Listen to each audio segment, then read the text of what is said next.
مولاي صل وسلم دائما أبدا على حبيبك خير الخلق كلهم. جابر بن سلیم رضی اللہ تعالیٰ عنہ فرماتے ہیں حضور نے مجھے ایک اور نصیحت ارشاد فرمائی. جابر بن سلیم کسی کو شرمندہ نہ کرنا، یہ بھی اخلاق سے گری ہوئی بات ہے اور ہم قدم قدم پہ کرتے ہیں. دیکھیں بھائی، انسان کی فطرت میں بھول جانا ہے. کوئی بندہ مرنے سے پہلے آ جائے، ہاتھ جوڑ کے کہہ دے کہ یا اللہ آج کے بعد گناہ نہیں کروں گا، یہ اس کا وعدہ ہے کہ جو میری چوکھٹ پہ 2 آنسو لے آتا ہے میں اس کے گناہ کو لوح محفوظ سے مٹا دیتا ہوں. ہم تو مائل بکرم ہیں، کوئی سائل ہی نہیں، راہ دکھلائیں کسے کوئی رہ روے منزل ہی نہیں. جو گناہ چھوڑ دیتے ہیں عادت باری تعالیٰ ہے، وہ ان کے گناہوں کو معاف کر دیتا ہے. بنی اسرائیل میں ایک جوان تھا جس کا نام کفل ہے. کفل کسی شریف آدمی کا نام نہیں، بہت بڑا بدماش ہے. اور اس کی بدماشی کیا ہے؟ وہ غریبوں کی بیٹیوں کو لوٹتا تھا. ایک دفعہ اس نے 60 دینار میں کسی مجبور بیٹی کو خریدا. خلوت میں اس کے پاس گیا، دیکھا تو وہ رو رہی تھی.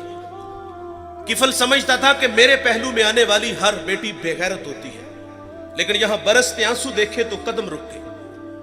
سوال کرتے کہ کیوں رو رہی ہو؟ اس نے کہا کفل میں شوق سے نہیں آئی، مجھے بھوک تیرے تک کھینچ لائی ہے، مجھے غربت تیرے تک کھینچ لائی ہے. یہاں ایک جملہ عرض کروں گا، جب مالدار لوگ، جب سرمایہ دار لوگ، جب وڈیرے لوگ غریبوں کا حق نہیں نہ دیتے تو پھر غریبوں کی بیٹیاں نیلام ہو جاتی ہیں. یہ ڈائمنڈ منڈیاں، یہ بازار حسن، یہ کوٹھے، یہ کنجریاں اس وقت بنتی ہیں جب ہم ان کا حق نہیں دیتے. آج فخر ہے کہ بہت بڑے جگیردار ہیں، بہت بڑے زمیندار ہیں، تجوریاں خزانوں سے بھری ہوئی ہیں اور ان کے ہم نے منہ بھی کھولے ہیں، پیسہ پانی کی طرح بہاتے ہیں. معاشرے میں ہم دریا دل مشہور ہیں، لیکن دولت کہاں لٹاتے ہیں؟ جہاں نفس کو حظ ملتا ہے. میں دیہاتی ہوں، ہمارے دیہاتوں میں میلے ٹیلے کا ماحول ہوتا ہے.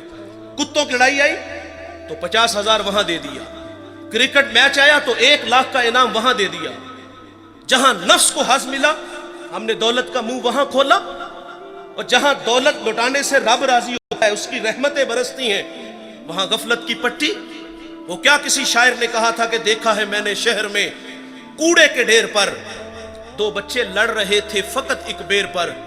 فصلوں کو کاٹتے کچھ ٹوٹی چوڑیاں، کچھ بک گئی ہیں دوستو گندم کے سیر پر. اور گندم امیر شہر کی ہوتی رہی خراب، بیٹی مگر غریب کی فاقوں سے مر گئی. اور محسن نقوی کہتا ہے محسن یہ غریب لوگ بھی تنکوں کا ڈھیر ہوا کرتے ہیں، کبھی پانی میں بہ گئے تو کبھی ملبے میں دب گئے. اور اللہ نے آپ کو دولت سے نوازا. دولت وہاں جہاں دولت لٹانے سے رب راضی ہوتا ہے، اس کی رحمتیں برستی ہیں. ہمارے گجرانوالہ دھلا چوک پہ ایک بوڑھا 3 دہاڑے آٹے کا تھیلا اٹھا کے دوڑ لگاتا ہے. نحیف تھا، 2 قدم چلا کے لوگوں نے پکڑا اور خوب زد و کوب کیا. اور بعد میں سوال کیا کہ بوڑھے یہ جرت کیوں کی؟ تو وہ بوڑھا رونے لگا. وہ کہتا ہے 1 ہفتہ ہو گیا مجھے اس چوک میں آ کے کھڑا ہوتا ہوں مزدوری کے لیے، اور مجھے بوڑھا سمجھ کے لوگ چھوڑ کے چلے جاتے ہیں. ہفتہ ہو گئے بچے بھوک سے مر رہے ہیں. آج ان کی بھوک دیکھی نہیں گئی تو چوری پہ جو ہے وہ آمادہ ہوا. اور دولت یہاں لٹاؤ. یہ نوائے وقت میں ایک خبر چھپی تھی، کمالیہ کی بیٹی وہ شادی کے قابل تھی، ایک رشتہ ملا، ادھر سے بارات آ رہی ہے، ادھر بیٹی والے تیاریوں میں تھے. ہمسائیگی میں سے کسی نے شرارت کی کہ جس کے گھر میں آ رہے ہو وہ اپنی بیٹی کو چند جوڑوں کے سوا اور کچھ بھی نہیں دے سکتا. بارات وہیں سے واپس چلی گئی تھی. بتاؤ اس بیٹی کے دل پہ جو کچوکے اور زخم لگے تھے اس کا مداوع کس نے کرنا تھا؟ چاندی اتر آئی بیٹیوں کے بالوں میں. مفلس کو پھر امید ہے کہ بارات آئے گی. اور کتاب زیست کا ایک اور باب بیت گیا، جہیز بن نہ سکا اور شباب بیت گیا. اور اللہ نے آپ کو دولت سے نوازا ہے. غریبوں کی بیواؤں کی بیٹیاں گھروں میں بوڑھی ہو رہی ہیں، تم کتوں کی لڑائی پہ پیسے لٹا رہے ہو، تم ہجڑوں پہ دولت لٹا رہے ہو. اگر دولت لٹانے کا شوق ہے تو معاشرے میں پھیلے ہوئے دکھ دیکھو. یتاماں مساکین پہ دولت لٹاؤ. تاکہ تم خدا کی رحمتوں کے مستحق ٹھہرو، لیکن دولت وہاں دی جہاں نفس کو حظ ملا۔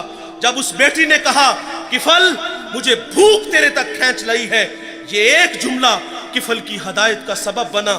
دل کے آئینے پہ چوٹ لگی، کفل رونے لگا، ہاتھ جوڑ کے کہتا ہے بہن مجھے معاف کر دے، تو جس عزت سے آئی ہے اسی عزت سے واپس گھر چلی جا، اور میرے لیے دعا کر کہ میں بڑا ہی کتا انسان ہوں، اللہ مجھے معاف کر دے۔ وہ بیٹی گھر چلی گئی اور ادھر تقدیر کا قلم چل گیا۔ اسی رات کفل کو موت آ گئی۔ صبح ہوئی تو زمانے نے کفل کی دیوار پہ یہ لکھا ہوا پڑا تھا کہ اللہ نے کفل کو معاف کر دیا ہے۔ وہ معاف کر کے راضی ہوتا ہے۔ بھائی ہمیں بھی آدر ڈالنی چاہیے۔ حضور کی خدمت میں ایک خاتون آئی اور عرض کرتی طہرنی یا رسول اللہ، طہرنی یا رسول اللہ، طہرنی یا رسول اللہ، طہرنی یا رسول اللہ۔ 4 دفعہ کہا آقا مجھے پاک کیجئے، آقا مجھے پاک کیجئے، آقا مجھے پاک کیجئے، آقا مجھے پاک کیجئے۔ حضور نے اس کا جرم پوچھا تو اس نے کہا کہ میں شادی شدہ ہوں، مجھ سے زنا کا ارتکاب ہوا، میرے پیٹ میں بچہ ہے۔ اور یہ حضور سے جب اس نے عرض کیا تو حضور فرماتے ہیں یہ گناہ تو نے کیا ہے، اس کی سزا بھی تیرے لیے ہے، اس بچے کا کوئی قصور نہیں۔ حضور نے اس کو مہلت دی، اس نے بچے کو جنم دیا، پھر 2 سال اس کو دودھ پلایا۔ 2.5 سال بعد حضور کی خدمت میں حاضر ہے، اس کو سنگسار کیا گیا، پھر خود حضور نے جنازہ پڑھا۔ حضرت عمر رضی اللہ تعالیٰ عنہ عرض کرتے ہیں آقا یہ بڑی بدکار عورت تھی، تو میرے نبی فرماتے ہیں عمر اس خاتون نے ایسی سچی توبہ کی ہے، اگر اس کی توبہ کا 10واں حصہ اہل مدینہ میں بانٹ دیا جائے تو اللہ تعالیٰ سب کی مغفرت فرما دے۔ لیکن ہمارا حال کیا ہے، اگر غلطی ہو جائے تو ہم معافی نہیں کرتے۔ یار مثال کے طور پہ بندہ گناہ چھوڑ کے مسجد میں ہی آنا ہے نا اس نے، تو ہم کہتے ہیں لو 100 چوہے کھا کے بلی حج نو چلی، اور پائی تینوں مسجد آراکی نے بہایا، اسی اللہ نے جس اللہ نے تمہیں دکھایا ہے۔